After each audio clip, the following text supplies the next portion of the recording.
तुलसी विवाह व्रत कहानी। प्राचीन काल में एक लड़की का जन्म राक्षस कुल में हुआ जिसका नाम वृंदा था।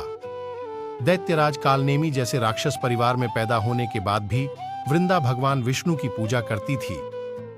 जब वृंदा बड़ी हुई तो उसकी शादी जालंधर नामक दैत्य से हो गई। जालंधर काफी शक्तिशाली राक्षस था जिसका जन्म भगवान शिव के तेज के कारण समुद्र से हुआ था। बलवान होने के कारण जालंधर को दैत्यों का राजा बनाया गया।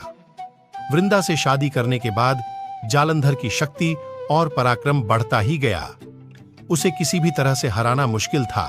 जालंधर के बढ़ते अहंकार व आतंक से सभी देवता परेशान थे। जालंधर की बढ़ती ताकत के पीछे उसकी पत्नी वृंदा की विष्णु भक्ति और सतीत्व था।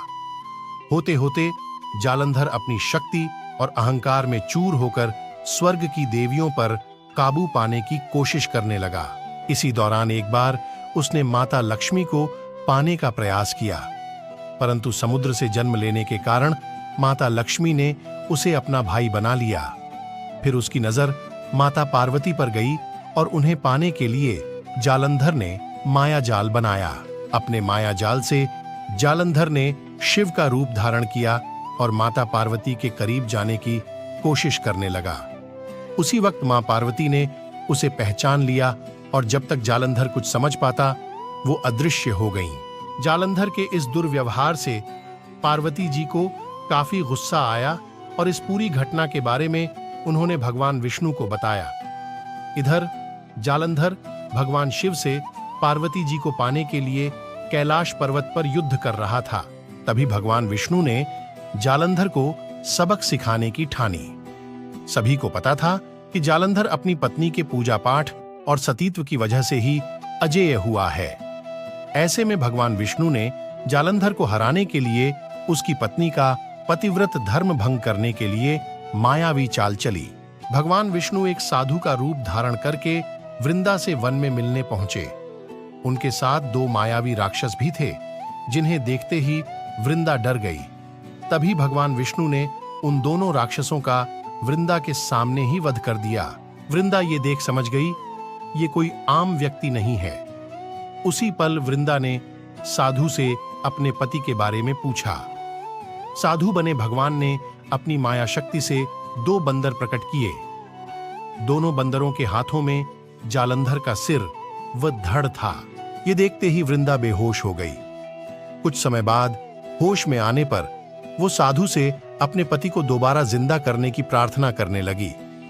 वृंदा की विनती सुन उसकी आंखों के सामने साधु ने अपनी माया से जालंधर के कटे हुए शरीर के हिस्सों को जोड़ दिया और स्वयं उस शरीर में समा गए। वृंदा को जरा सा भी अंदाजा नहीं था कि उसके साथ ऐसा छल किया गया है। जालंधर का रूप धारण किए विष्णु जी को वृंदा अपना पति समझकर रहने लगी।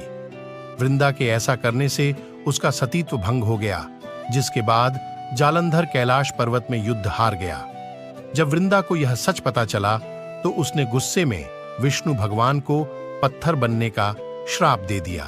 इस घटना के बाद वृंदा स्वयं सती हो गई। जिस स्थान पर वह भस्म हुई वहां तुलसी का पौधा प्रकट हुआ। विष्णु भगवान वृंदा की पतिभक्ति से प्रसन्न हुए और उन्होंने कहा, हे वृंदा, तुम्हारी पतिभक्ति देखने के बाद तुम मुझे प्रिय लगने लगी हो। अब सदैव तुम मेरे साथ तुलसी के रूप में रहोगी।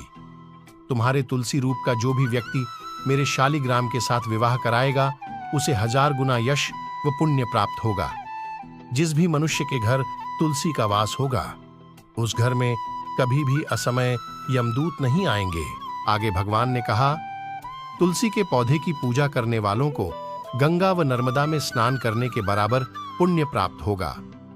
संसार में चाहे कोई भी मनुष्य कितना भी दुष्ट क्यों ना हो, कितने भी पाप क्यों न किए हों, मृत्यु के दौरान उसके मुंह में तुलसी और गंगा जल अवश्य दिया जाएगा। इससे वह अपने पापों से मुक्त होकर वैकुंठ धाम जाएगा। इसके अलावा जो व्यक्ति तुलसी या आंवला के पेड़ की छाया में पितरों का श्राद्ध करेगा उसके पितरों को मोक्ष मिलेगा। कहानी से सीख, छल कपट या फिर अपनी शक्ति का दुरुपयोग करने वाले व्यक्ति का विनाश होना तय है। दोस्तों, इस वीडियो में बस इतना ही। अगर आपको यह वीडियो पसंद आए तो लाइक करें, शेयर करें, सब्सक्राइब करें और कमेंट करें। धन्यवाद।